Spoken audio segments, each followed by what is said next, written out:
Assalamualaikum warahmatullahi wabarakatuh, and a very good morning. You know, there is a reason why I decided to speak from the rostrum rather than sitting down speaking. The rostrum has always been my source of inspiration to look at the audience, and at the same time, it gives me idea as I speak what I should tell. Anyway, thank you, Pak Dino, our moderator, Dr. Dino Pati Jalal. I know your father, famous father, very well, and I've always the greatest of respect for him. I think Indonesia is known for its very good soft diplomacy, and I think there is the very essence when we talk about ASEAN. Anyway, now let me do the normal, formal protocol. Dr. Dino Patijalal, Tan Sri Jauhar, Professor Dr. Danny Wong, Dean of the Faculty, Datuk Sri, my colleague Datuk Sri Mustafa Muhammad, I think distinguished academics, students, ladies and gentlemen. First of all, I would like to say my feeling of thanks to the organizer and to Pak Dino especially for inviting me to share a discussion on ASEAN. I think on today's, and I feel greatly honored to be speaking in the same space as previous leaders of ASEAN here.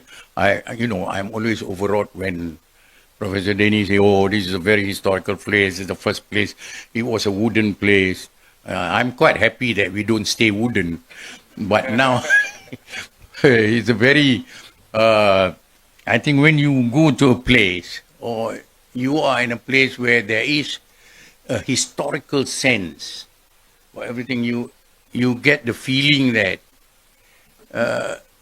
you must be able to captivate that historical feeling. That's what I'm going to do. I'm going to talk about history, how ASEAN moved. So, I'm grateful that you give me the same space as Nobel Laureate President Jose Ramos Horta, good friend of mine of Timor-Leste. And I think soon they will become a member of ASEAN. Our geographical footprint will be slightly shifted from South Asia 10 to something that includes in the Pacific, the Indo-Pacific thing. And I think it was also the ASEAN Secretary General, Dato' Lim Jok Hui, was also speaking in the same space. I was with his brother, I think, Lim Jok Sing.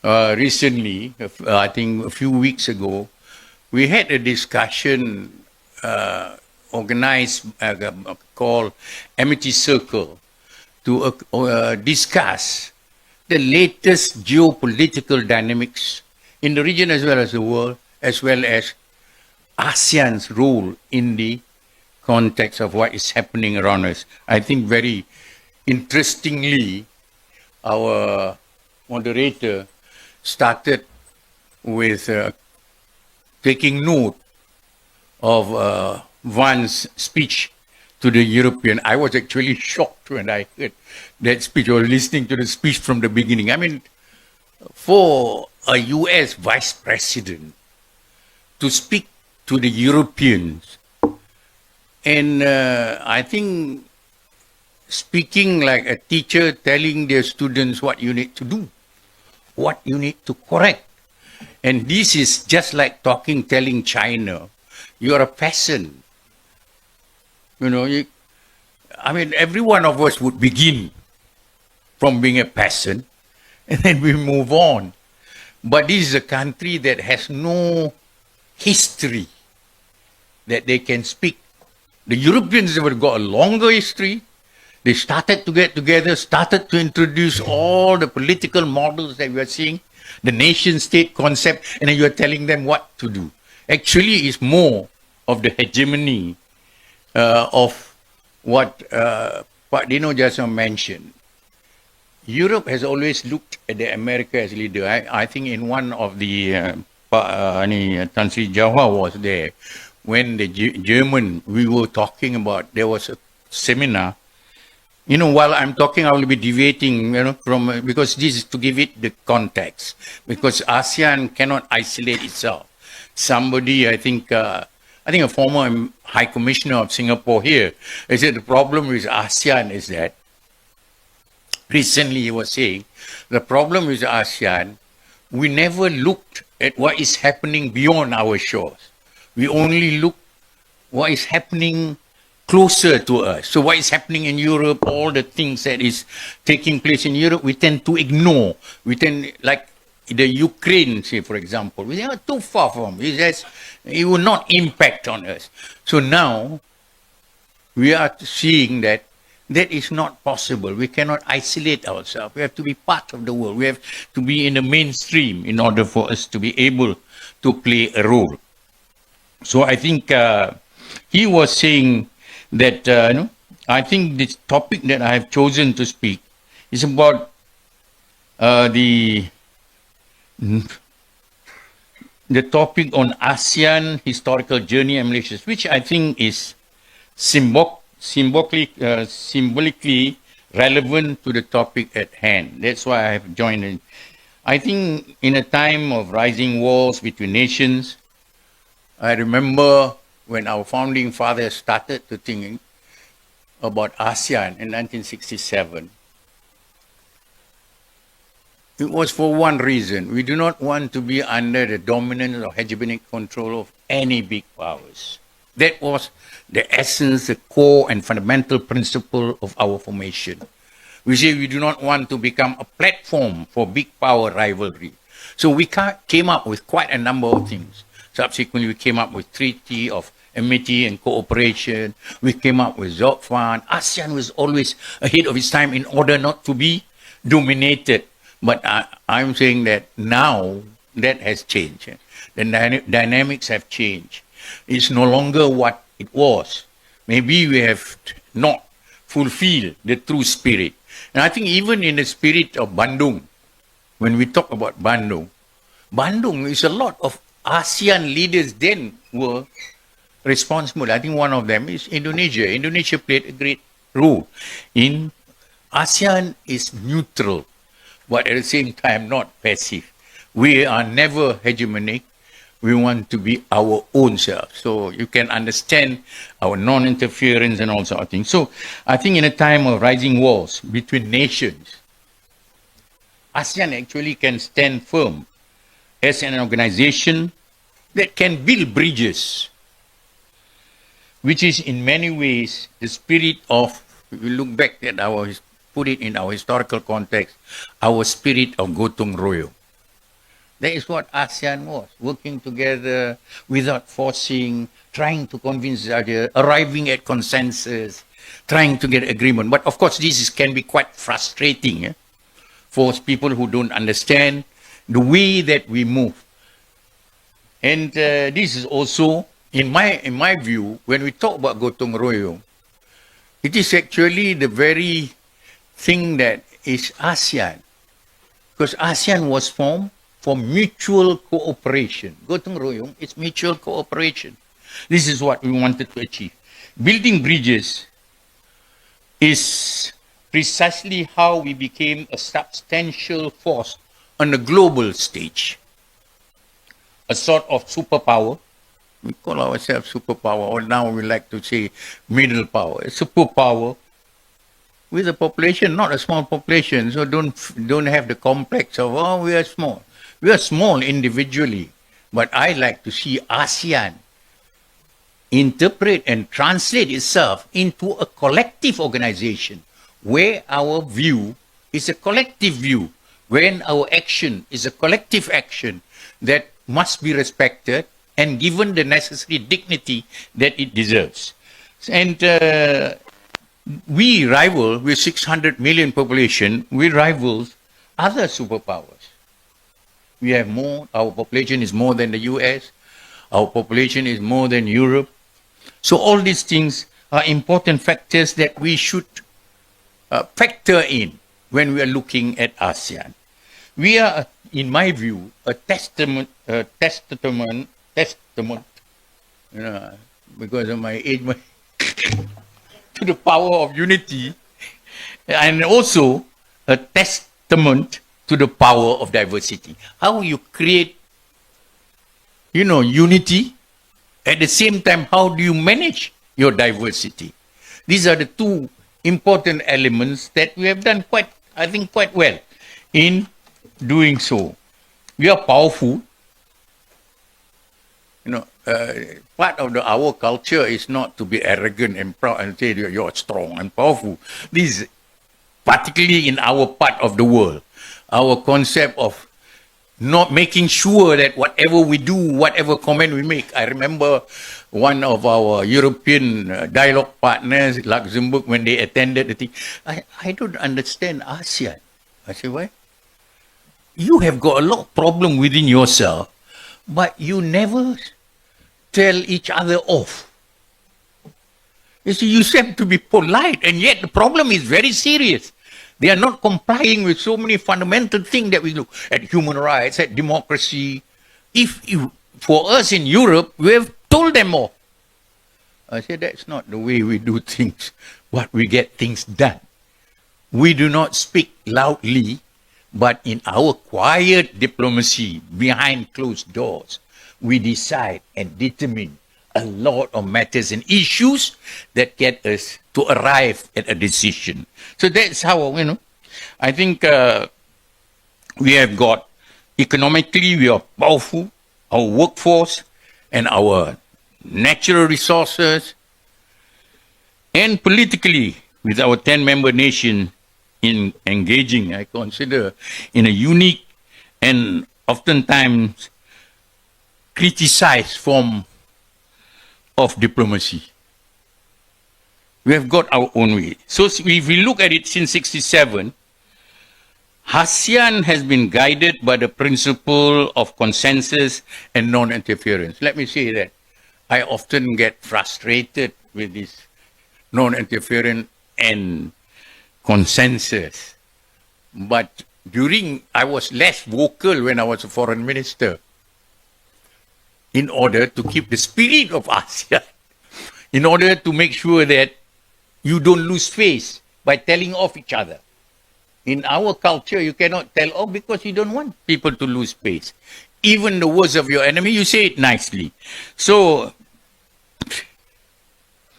this is called, if I think for the young people, this is what sometimes frustrates the European, but we understood it very well.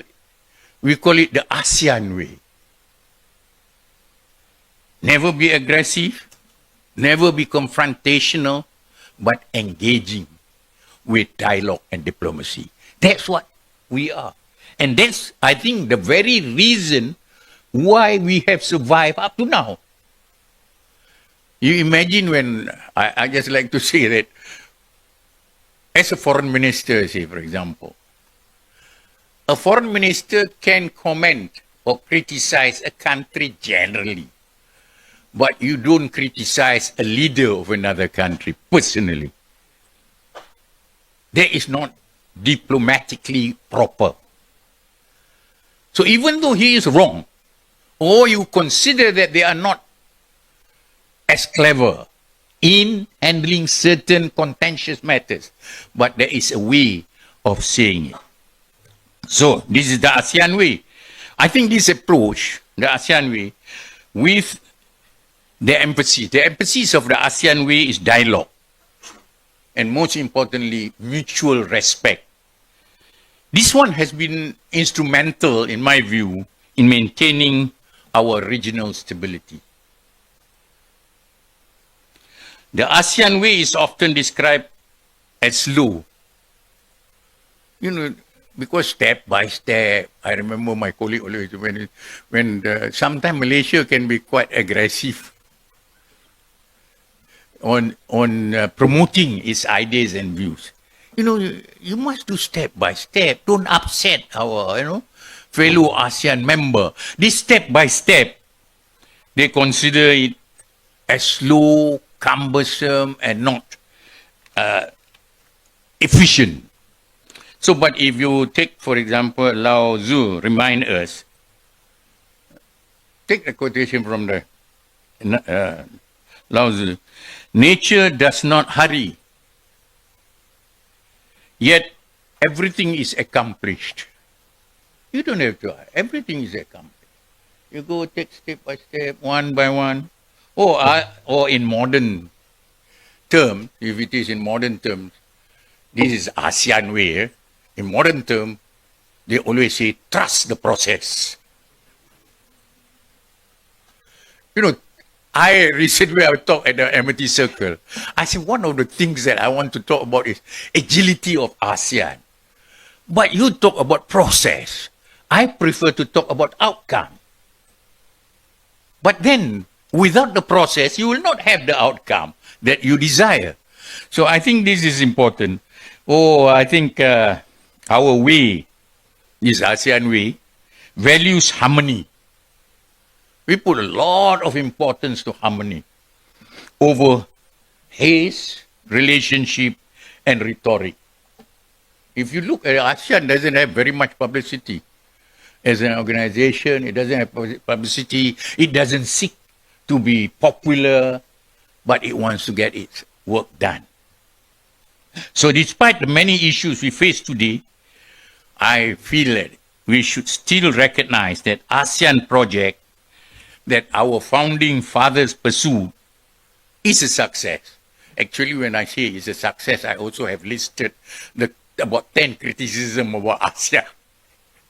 But let's not discuss. If you look at the failures, you will never know your success. So it is important for us to be proud of our success and believe it, and you will overcome your problems. So they have done very well economically, politically, and in terms of regional security. This is the only region, Europe have taught all kinds of things. All the wars are created by Europe. I was listening to Jeffrey Sachs say, in 5 years, America has created about 7 wars all over the world. So all these things is not ASEAN. People tend to think because of this, ASEAN is so passive, refuse to. We are seen as less important.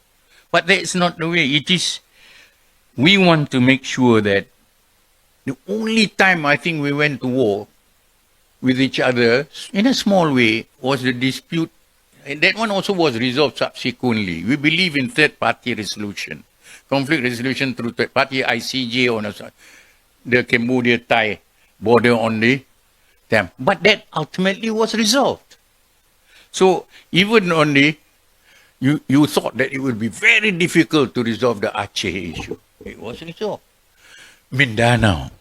All these things are because we place importance not to be confrontational and use our physical military power in order to show that we are stronger and our terms should be adhered to.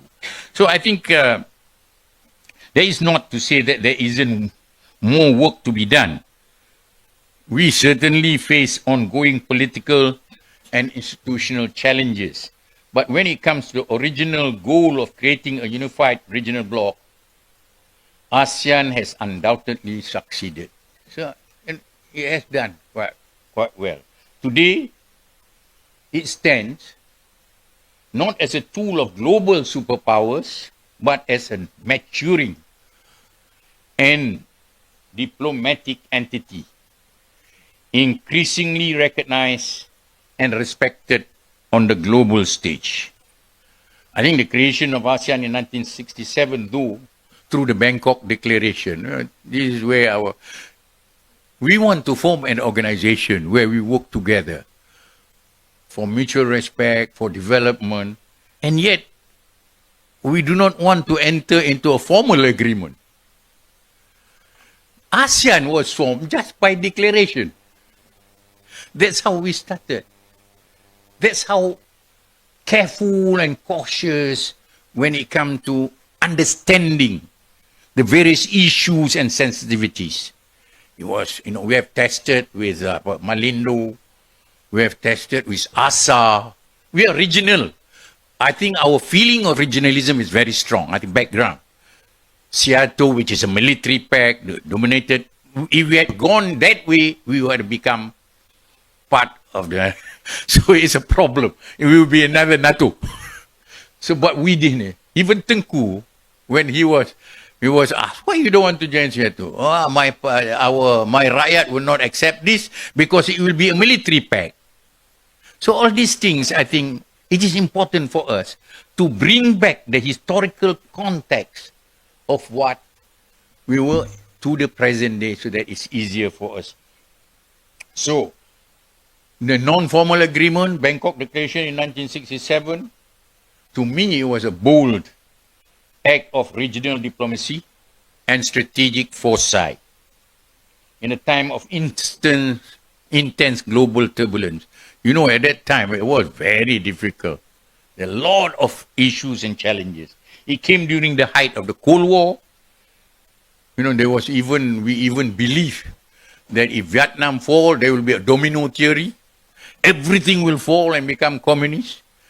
I think even in our case, it drove Tengku to form Malaysia quickly because the British and the American was advising us, if you don't do that, there will be the domino coming to our end, we will become communists. At that time, there was that fear. But these fears are real. It's not simply imaginative or illusory. It's real. It can happen. So we took that precautionary.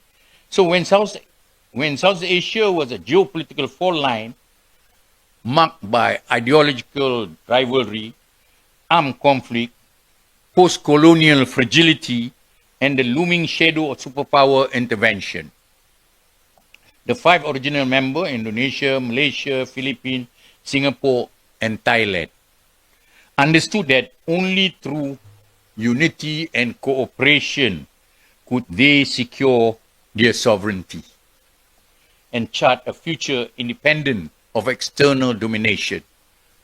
I think behind everything that we do, we are so conscious of not wanting external domination. That is important. So I think that this impulse, my view I consider as impulse, or the motivation or the driving force toward regionalism was deeply rooted by the broader context of decolonization and post-war recovery.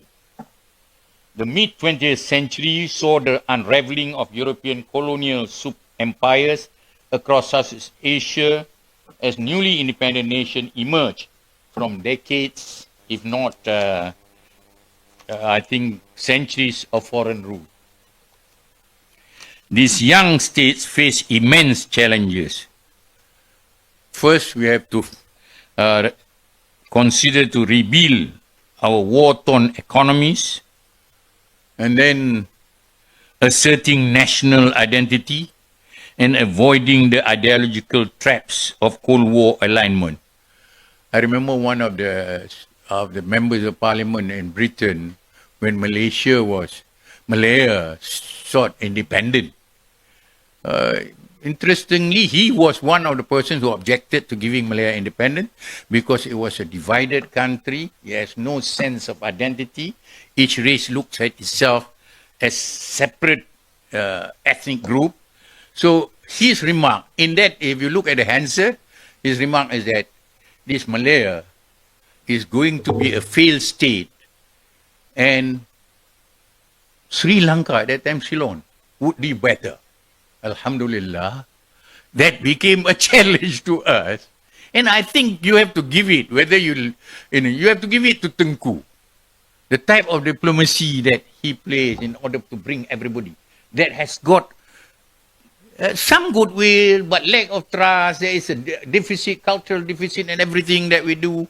But we brought together. So I think that spirit of each one of us from colonial rule that we learn, we synchronize it into ASEAN. So ASEAN move is in fact very calculated. It's not by accident. So I think for many leaders, regional cooperation was not only a strategic necessity, but a way to consolidate hard-won sovereignty. In the first place, our non-interference, you don't have to be democratic. I think people object to Malaysia becoming, because we had, at one time, we have the Anglo-Malaysia Defence Arrangement, AMDA. Then subsequently, we have got the five-power arrangement with some Commonwealth countries. We say, okay, we will ignore the system, but we look at the nation working together for mutual benefit. And we did that.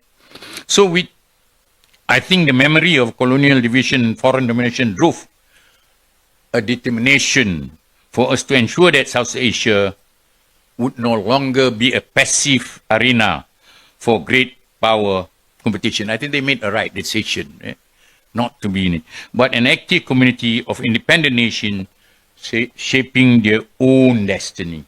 So I think if you look at the historical document, the Bangkok Declaration, it emphasized principles. Both I consider as pragmatic and visionary. The principles, first, mutual respect. 2, non-interference. 3, peaceful settlement of dispute. And regional solidarity. These are the principles that. These principles, though sometimes contentious in practice, laid the groundwork for a form of regionalism uniquely suited to Southeast Asia's diversity. If you look at the population demography of Southeast Asia, we have got slight majority of the population are Muslim, and then we have got the Buddhists, and then we've got small numbers of Christians and other religion, Hindus and all sort of things. So from the beginning, we have to deal with diversity. So, don't be excited, it's a diverse thing, we cannot manage. Your nation have managed all the diversity in order to form ASEAN, and we have done it very well. So I think unlike the European Union's more integrated model, ASEAN developed through consensus and flexibility, allowing to accommodate vast differences in political systems. We call ourselves democracy, but the Europeans don't define us as democratic. But I think we have done better than them. Development levels, a different rate of development levels, and strategic priority among its members. So I think, how many minutes more do I have? You see, I can go on and on and on. So, but I think I would be better off when I leave it to you to ask the question. So, but I will try to go as quickly as possible. The notes I have to do justice to my own research. You must allow me to speak. But anyway, I'll try to do it. So diplomatically, ASEAN, we establish ourselves as a vital forum. It's a vital forum for intra-regional dialogue and confidence building. In our MET circle discussion, very interestingly enough, one of the presenters for the former foreign ministers, these were all the former foreign ministers, we asked an expert on AI to speak to us. But looking at the AI presentation, we thought maybe the work of diplomacy in dialogue may not be necessary anymore because it can be replaced. Nowadays, I was asking one of the professors from New Zealand at that meeting after that. I said, with ChatGPT and all this DeepSeek and all sort of thing, you don't need human students. And then we were discussing about students. Your theses and everything can be written very well, maybe in better English also. But the ChatGPT, you can get, they will do everything. So I think Pak Marty immediately went into it and show, what do you think of ASEAN? And the whole lot within seconds, more than what we have discussed. But I think one thing that was made very clear is that diplomacy and dialogue is still necessary, because if we look at AI, it is data-based. It doesn't reflect the emotions, the feeling, and also I think that is required for diplomacy and dialogue. So I think ASEAN, I just like to stress, we have succeeded in establishing it as a neutral platform where member states could manage dispute. This one you may ask the question, how do we manage Myanmar? How do you manage the South China Sea? What we cannot manage, sometimes we don't speak. So, over the years, I think South China Sea, I remember my Chinese colleague was telling me, you know, we forget about the sovereignty issue. Let us develop together and get the benefit of the economic resources in ours. We said that's all right. But they say that in that case, we would like to discuss with the claimant state individually. My reaction to that, we cannot discuss individually because we do not know what you agreed on or something, because there is overlapping.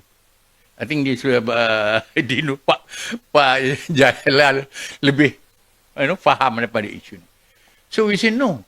And this is the thing, I think one of the things that I like to point out. ASEAN should not consider any disputes that affect the region as individual problems, but it should be considered as collective problem. The South China Sea dispute must be, all ASEAN must be acting together in order to resolve that, not individual, Malaysia, Brunei, and the other two claimant states. So, what we still have got. But the creation of institutions like ASEAN Regional Forum, the ASEAN Defense Ministers Meeting Plus, ADMM Plus, or East Asia Summit underscores Asian central role in the broader Indo-Pacific security architecture. I just want to touch a little bit before I come to the conclusion. But, you know, this is not our term, this Indo-Pacific business.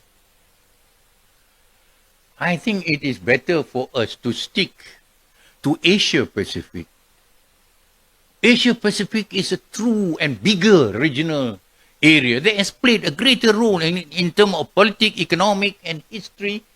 That's what we were in the Asia-Pacific, not the Indo-Pacific. Indo-Pacific is in order to suit the hegemonic and dominance of certain powers. And they want to drag us into the rivalry. We don't mind. I think I would prefer that. We don't talk about competition or rivalry. Let us talk about cooperation. That is the very essence of ASEAN's formation. So we can do that. So I think, I remember Pak Lah asking me, you know, when we were the ASEAN chair in 2005, I think, we want to have the first East Asia Summit. And this East Asia, our basis then for East Asia was geographical footprint. It must be on geographical footprint. What does geographical footprint? It must be, you must be within that region, you know, the geography of that region. If you're outside it, you cannot be brought. So, say, this one, you want to establish to be accepted. This is the thing that we must get used to. We want to establish East Asia Economic Group, rejected because there was no Western. East Asia Economic Caucus was rejected, was not accepted by our big brother. And our view is that there is no big brother among us. You talk about equal sovereignty. Equal sovereignty means that we have every right to determine and shape our own future. So when I mentioned to Pak La, he said, we need to explain, because we have Tun Mahathir has got a view. I'm just mentioning, nothing political.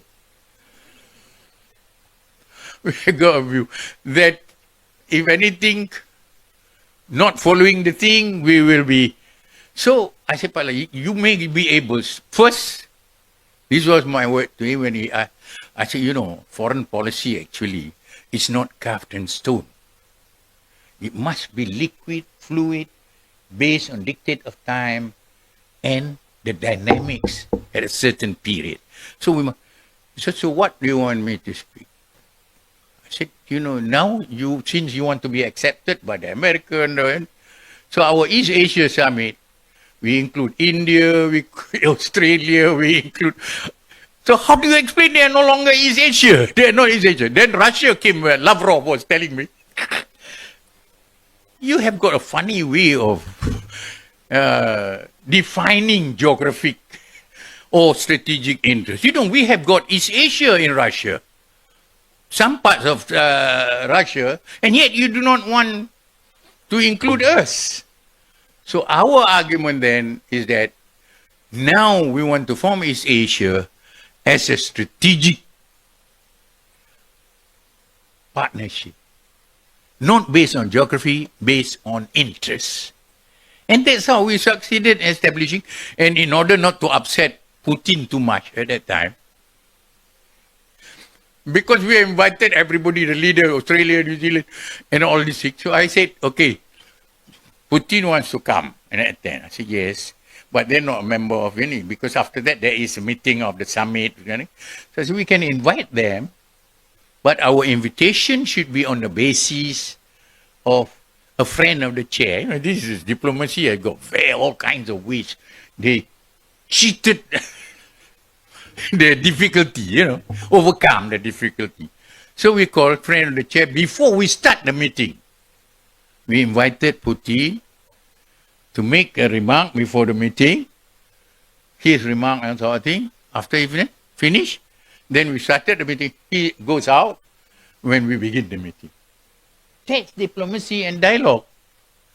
So we succeeded in forming East Asia Summit. Now East Asia has evolved into including all the big powers, like the ARF before. I remember Madeleine Albright. She cannot stand two person attending and sitting at the same. I'm sorry, I'm just relating, because this will make, because foreign policy is not made in a vacuum. It is with people, with feelings. She cannot stand Myanmar and North Korea. She used to say, don't be misguided by the sweet looking and trying to be friendly, When the North Korea start to speak and come at our, they may look friendly, but they are very dangerous. So, but, that's what the beauty of ASEAN. We have everybody, even though they differ, sitting on the same. If we have difficulty about it, we cannot put the name. I remember we had ASEAN meeting with Myanmar there. The European do not want, the American didn't want. I think what we did was, we put a flag, just flag no name. So all these things are ways for us to ensure that our centrality, we determine the paradigm of how it should be, and not them telling us who we can include and who we cannot include. So I think it has worked very well. So I think that is the central role. So now, but I just want to close it as quickly as possible. I think security-wise, we need a new security architecture, and the security architecture will come in. ASEAN's contribution may be more understated, but no less critical. While it is not a military alliance, its emphasis is, which you seldom hear, preventive diplomacy. Preventive diplomacy is a very important element. It's conflict avoidance and regional stability. This has reduced the risk of large-scale interstate conflict in South Asia since the 1970s. Then we have the TAC, we have Job Fund, and all this sort of thing. So our internal challenges, I'll go quickly now. I'm skipping. Our internal challenges, ASEAN, I think please admit, ASEAN is not perfect like any other organization. United Nations now is not only not perfect, imperfect and cannot function. But it is still there. We talk. So I think it's not our organization, of course, can do much more. We rarely express our collective views on international issues fast enough. We wait. We still have work to do on having a unified approach to significant issues like human rights and climate change. And we currently face huge issues within the bloc itself. ASEAN journey is not merely institutional, but in my view, civilizational. ASEAN's diplomatic credibility, therefore, has to be tested, and it has been greatly tested by humanitarian and governance issues that we need to overcome. We need to improve our ASEAN mechanism, including our disaster management organization, the AHA Center, and all of these things. And the global challenges that we face, some of which have emerged from during Malaysia's chairmanship, like AI. First, let's take about the ones we know. It's becoming a significant factor, but also a massive risk for our bloc if not addressed well. Now, recently, yes, if you read now the SWIFT system, and even the Bank of England issued a statement to say that UK, clearance system is 2.5 years behind China. While in the Swiss system, in order for you to make clearance, you need 3 days to get clearance. Within seconds, the new yuan is cleared, and now payments are made in yuan through them for palm oil, for oil, and all so. So we have changed, but are we addressing this, the ASEAN? So I think we need to do this. Require actually a coordinated and inclusive approach to the ever-rising risk of AI and digital transformation. How do we handle digital transformation? So I think we also have fast-changing. I'm trying to cut short, so please forgive me if it is disconnected in some way or other. On the geopolitical rivalries,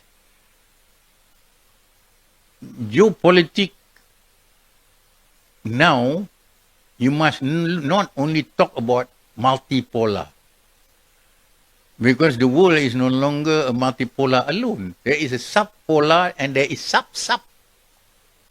It's a very difficult thing. There are power centers in different regions playing its role. And this creates new dynamics, new challenges. And the US, China and US ultimately, I think Malaysia is one of the countries that President Xi decided to visit. So people ask why. I had to cancel my Hari Raya get together because I cannot get to the house because quite a number of roads were closed.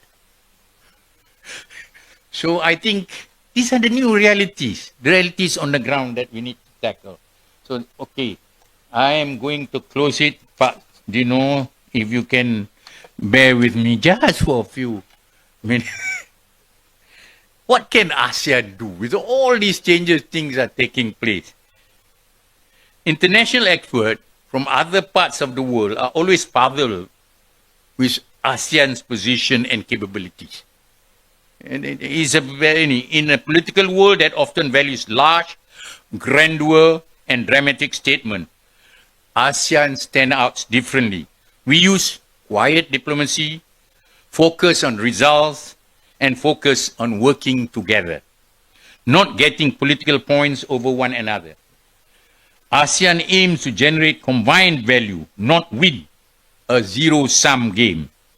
Here's some ways ASEAN rules are strategically beneficial in this time of need. Let me just mention by point. ASEAN has presented itself as a place for generating dialogue and creating spaces for discussion across groups.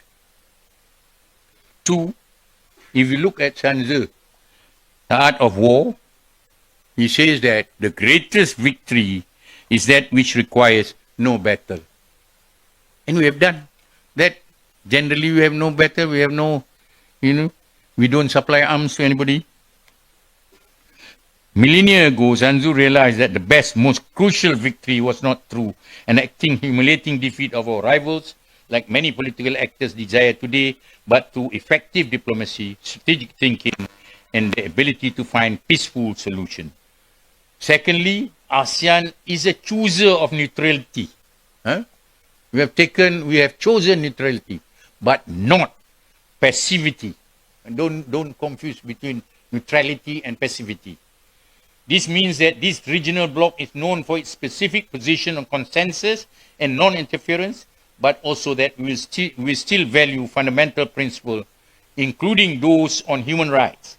Neutrality and mutual respect can be slow, frustrating, and challenging, but they also allow for continuous processes of buy-in and ownership from all countries involved without sidelining any parties. I think if you look at the first Indian Prime Minister, Jawaharlal Nehru, he says that, this is what is, I quote, the only alternative to coexistence is co-destruction. This age is called era of, disruption or destruction. And so we need to. So principal diplomacy is one that emphasizes doing the right thing while working together with our neighbors. It's the one that will build us up. ASEAN is successful in part because we do not use it as a forum for attacking our neighbor states for political gains. Future? ASEAN, however, is still evolving. We need more internal cohesion. We still are not cohesive on issues like that of Myanmar. Malaysia is playing its role, meeting all the parties, all the stakeholders. I think the secret about when you play the role of a middle person or facilitator, you do not want to gain from it. Nobody knows what you do. They will only know when the outcome is achieved in accordance to that. But if it is publicized, then you get into trouble. And then it will be a non-starter. So, I think what we need to do is that we need to modernize our diplomacy to include more voices, including those of youth society and digital engagement and privatization. We need ASEAN to be a place for addressing the ongoing decline and trust deficit between and within nations.